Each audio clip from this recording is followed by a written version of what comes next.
Everyone, তো দেখো বাজার থেকে নিয়ে এসেছি চিংড়ি মাছ আর এই যে রুই মাছ। তো রুই মাছটা করব হচ্ছে পটল দিয়ে, চিংড়ি মাছটা করব লাউ দিয়ে, মানে লাউয়ের ঘন্ট। আর এখানে পটল দিয়ে করব হচ্ছে রুই মাছ।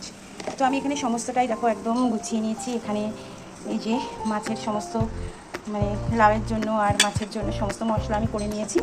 কড়াইও বসিয়ে দিয়েছি। এখন রান্নাটা করব।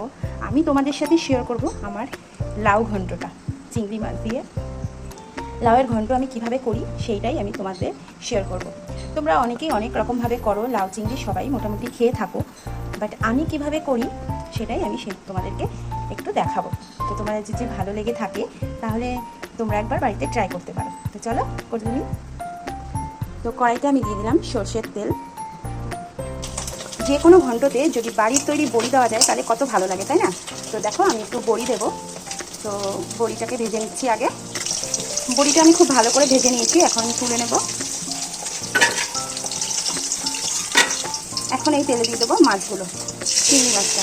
আর চিংড়ি মাছটা যখন তোমরা ভাজবে কেউ কিন্তু বেশি ভাজবে না, সবাই হয়তো জানো, তাও আমি একবার বলে দিচ্ছি, চিংড়ি মাছ কখনোই বেশি ভাজবে না। বেশি ভাজলে একদম রবারের মতো হয়ে যায়। আমি জাস্ট এপিট আর ওপিট করে নেব।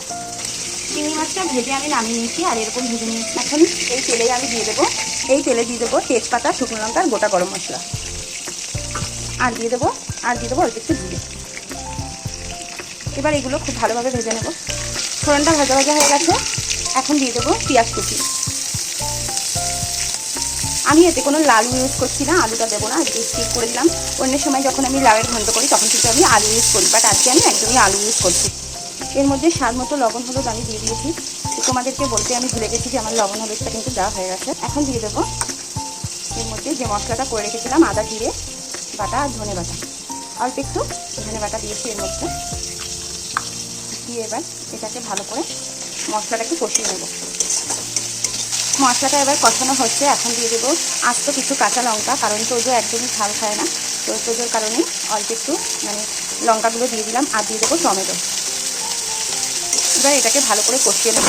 তোমরা কিন্তু তোমাদের স্বাদ মতো ঝাল দিতে দেবে। আমি এখানে আস্ত দিলাম, আমি পরে ঝালটা ভালো করে দিয়ে নেবো, কারণ তোজোর জন্য হচ্ছে। তো লঙ্কাগুলো দিয়ে দেবো এবার।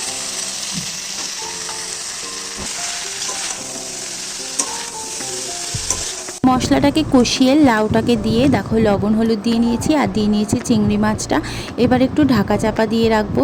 তো ঢাকা চাপা দেওয়ার পরে দেখো কতটা জল বেরিয়েছে, লাউটাও কিন্তু অনেকটা কমে এসছে। সম্পূর্ণ জলটা শুকিয়ে এলেই আমার লাউ ঘন্ট রেডি হয়ে যাবে। এবার চিনিটাকে দিয়ে দিলাম, একটু ঘিও দিয়ে নেবে, তাতে একটু স্বাদ হয় খুব ভালো।